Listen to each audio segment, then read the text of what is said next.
Что делать в Японии после языковой школы? Куда податься? Искать работу или нет? Идти учиться дальше или же лучше жениться на японке? Все это и многое другое в сегодняшнем моем видео.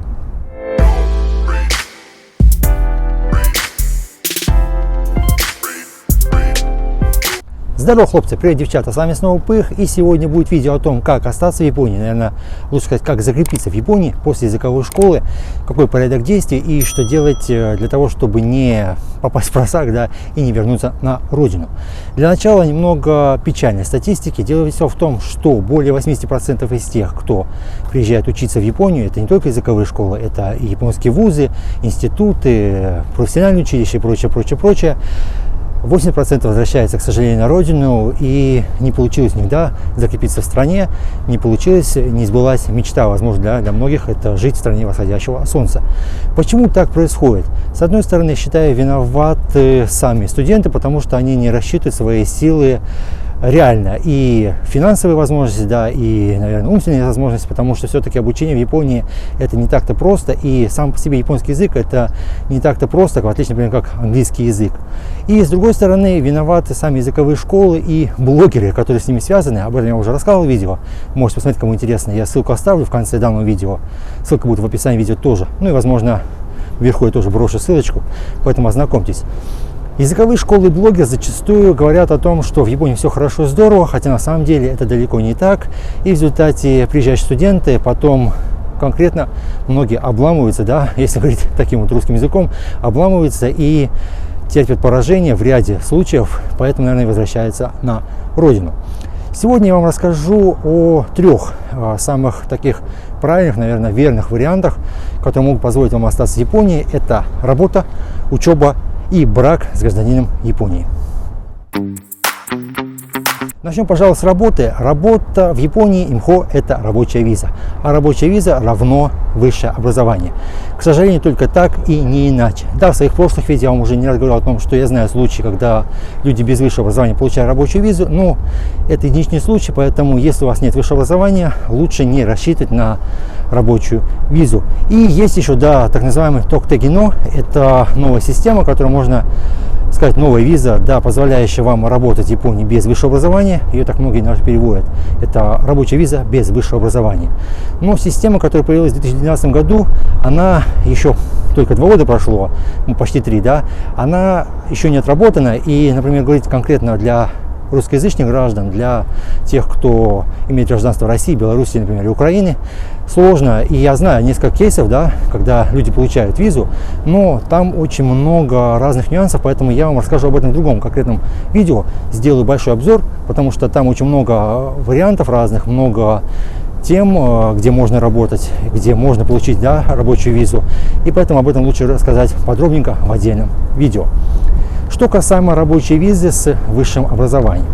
К сожалению, политика Японии, миграционная политика Японии такова, что правительство хочет привлечь в страну высокоценных специалистов. Это инженеры, это, скажем так, профессоры, там, ученые, исследователи и так далее, и так далее.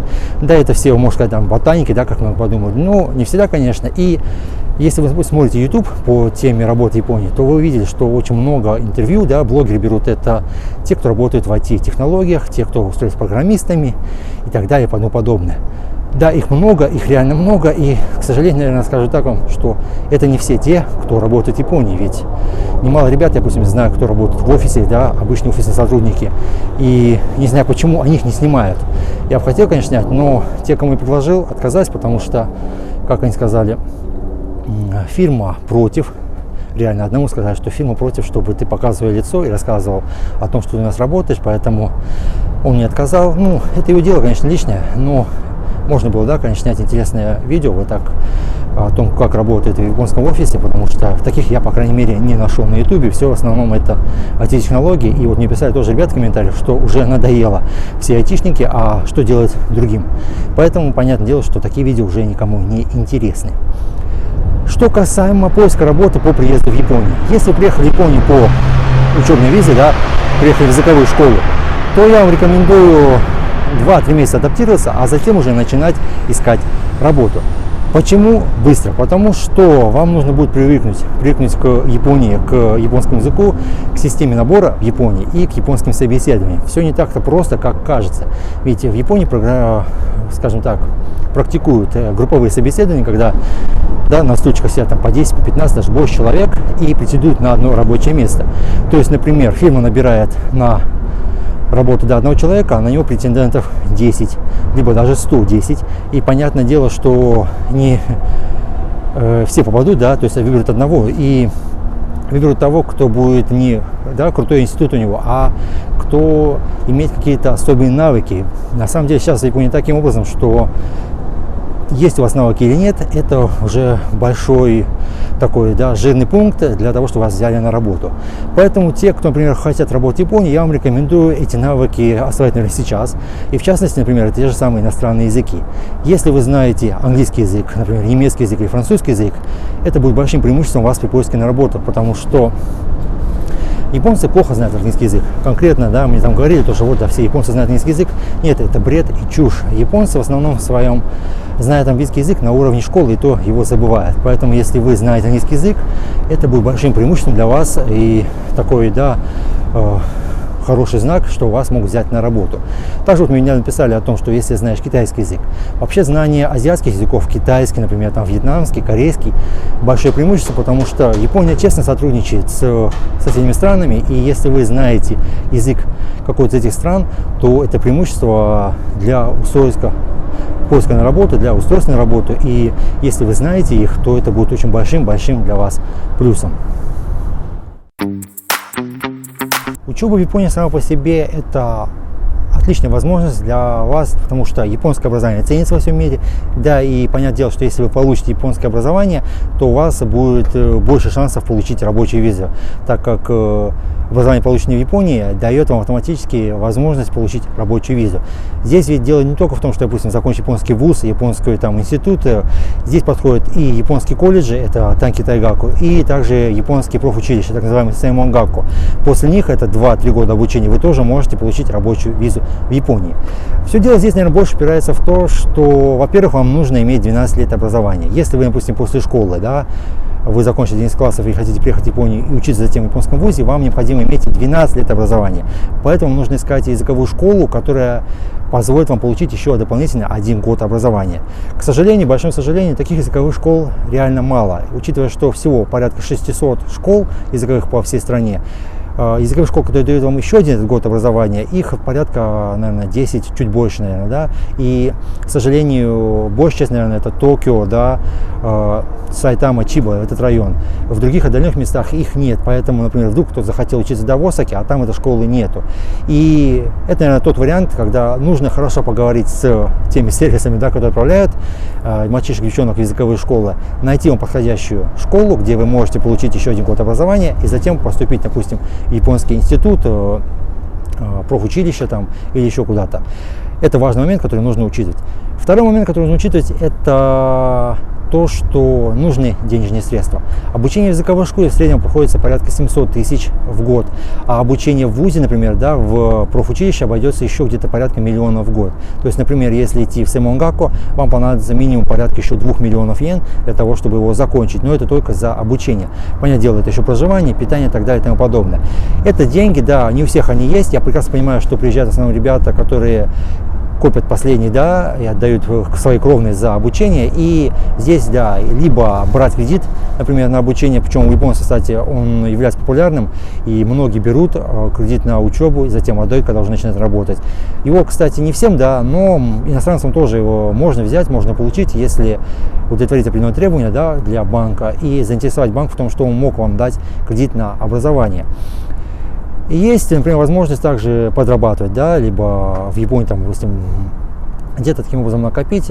Причем, я знаю, что, например, те, кто работают по языковой школе, то есть у них 28 часов ограничения в неделю. Таким образом, вы много не заработаете. Но, учитывая то, что можно, допустим, работать на 2-3 работах, сейчас мне скажут, что нет, многие работают. Я когда учился, у нас были китайцы в группе, они многие работали даже на 3-4 работах и умудрялись как-то заработать, на институты, на вузы, потому что отдать им должное, как я там не говорил, что да, я не люблю работать с китайцами, они практически все идут учиться дальше в Японии. Вот у нас в группе было порядка 15 человек, это почти полгруппы китайцев. Из них 14 человек потом уже ушли учиться дальше, то есть японские вузы, институты и так далее и тому подобное. За что, конечно, я очень рад, потому что молодцы ребята, они стараются, потому что, допустим, в Китае японское образование очень высоко тянется. И те, кто получили японское образование, затем в Китае получают довольно-таки шикарную работу и платят им намного больше, чем те, кто получили, например, китайское образование. Это со слов самих китайцев, поэтому мне скажут, что это неправда.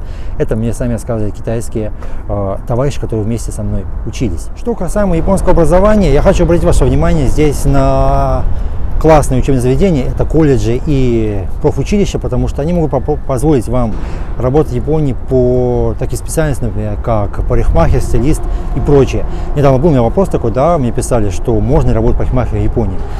Для того, чтобы получить рабочую визу, да, в данной специальности, вам будет достаточно окончить профучилище по данной специальности, соответственно, дипломом, и вы сможете найти работу. Вообще, это, наверное, шикарная возможность, потому что в Японии мастеров, реально хороших мастеров, которые умеют работать с волосами иностранцев, это европейцев и афроамериканцев, например, их мало, и они очень сильно ценятся. Поэтому, например, те, кто умеет с ними работать, даже японцы, которые работают за границей, они реально имеют большое количество клиентов, потому что только тех, кто работает, да, в Японии по рабочей визе иностранцев, их более 2 миллионов. Сами понимаете, что у клиентов отбоя не будет. И я очень часто видел, да, комментарии в Фейсбуке, в Твиттере о том, что пошел к обычному мастеру, да, и мне волосы испортили краской, там еще что-то. Поэтому многие ищут тех, кто сможет шикарно, да, обработать волосы, сделать все правильно, четко, как, например, у себя на родине. И это, наверное, один из хороших шансов, да, получить рабочую визу. Это как раз таки, еще раз, это профессиональное училище и колледжи, которые есть в Японии. Причем там обучение всего 2-3 года, но обычно, как правило, 2 года обучения. Соответственно, еще раз, порядка 2 миллионов йен за обучение. Брак с японкой, брак с японцем, с иностранцем, у которого есть рабочая виза, либо с иностранцем, у которого есть эйджукен, позволит вам получить так называемую семейную, или как ее еще называют, брачную визу, так называемая хайгуша виза. Это виза, которая позволит вам находиться в Японии как супруг, да, иностранца, опять-таки, у которого есть рабочая виза, либо, например, вид на жительство, эйджукен, либо, да, супругом гражданина Японии. В чем преимущество данной визы? Дело все в том, что в отличие от рабочей визы, виза супруга позволяет вам работать где угодно. Она не имеет ограничения по месту работы, в отличие от рабочей визы. Ведь рабочая виза вам дается по вашей специальности, и непосредственно за вас несет ответственность ваш работодатель.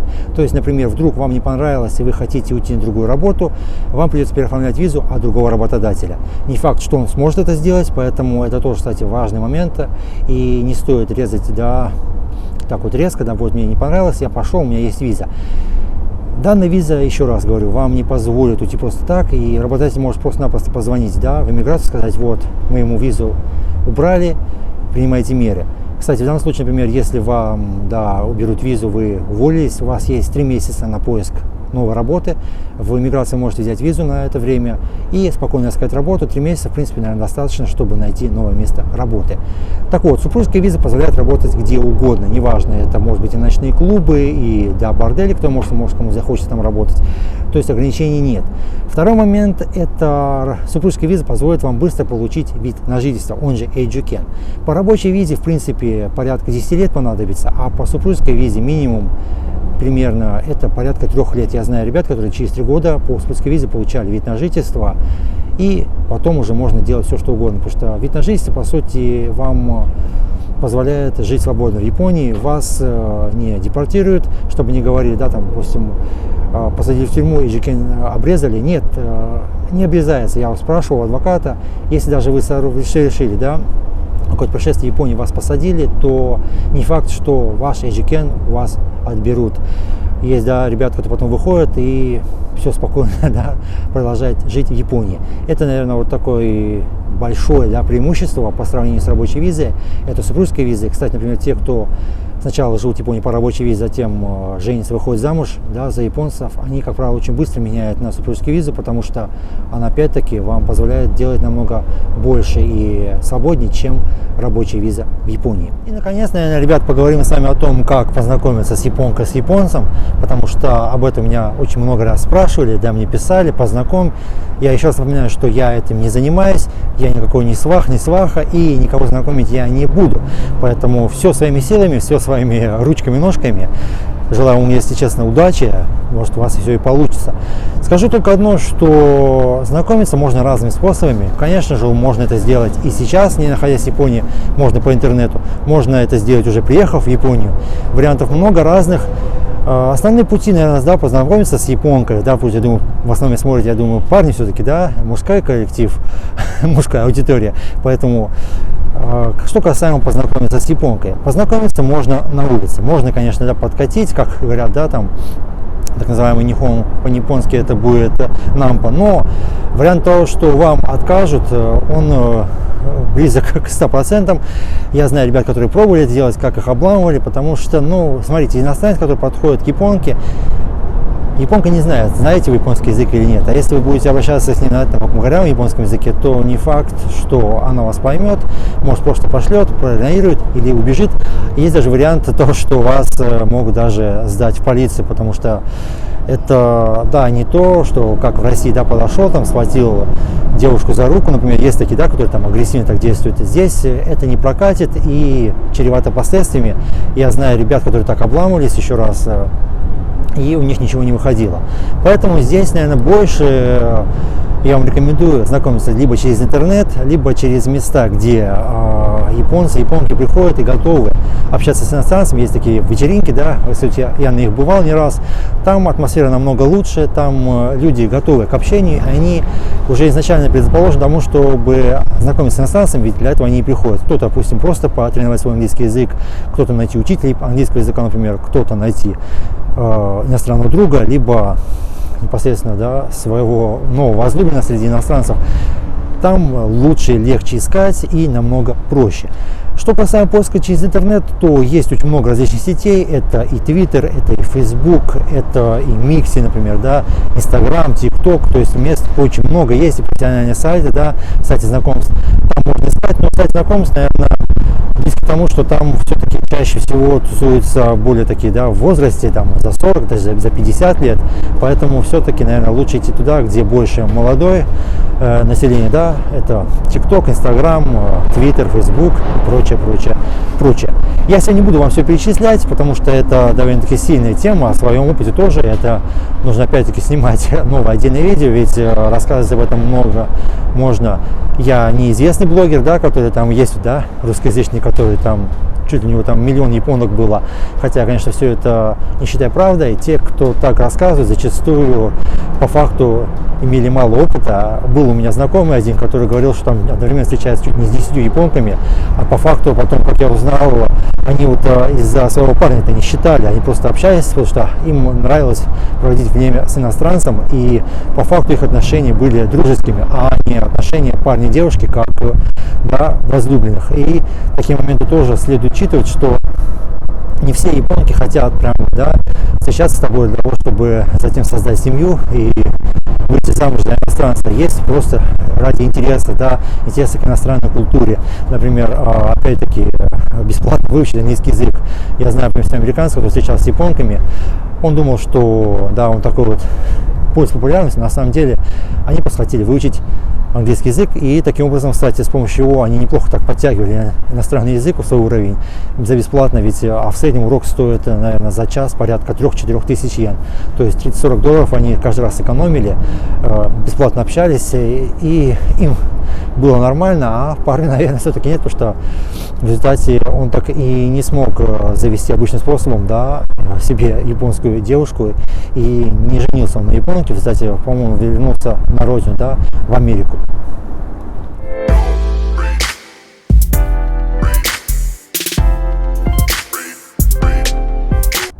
Хлопцы и девчата, теперь вы знаете 3 основных пути, 3 основных варианта, как можно остаться в Японии на долгое время. Еще раз напоминаю, это работа, учеба, либо брак с гражданином Японии или с иностранным гражданином, у которого есть рабочая виза или вид на жительство, он же Эйджукен. Если вам понравилось данное видео, ставьте лайки, оставляйте комментарии и не забывайте подписываться на мой канал. На сегодня все. Я желаю вам удачи, не болейте. С вами был Пых. До скорой встречи. Пока.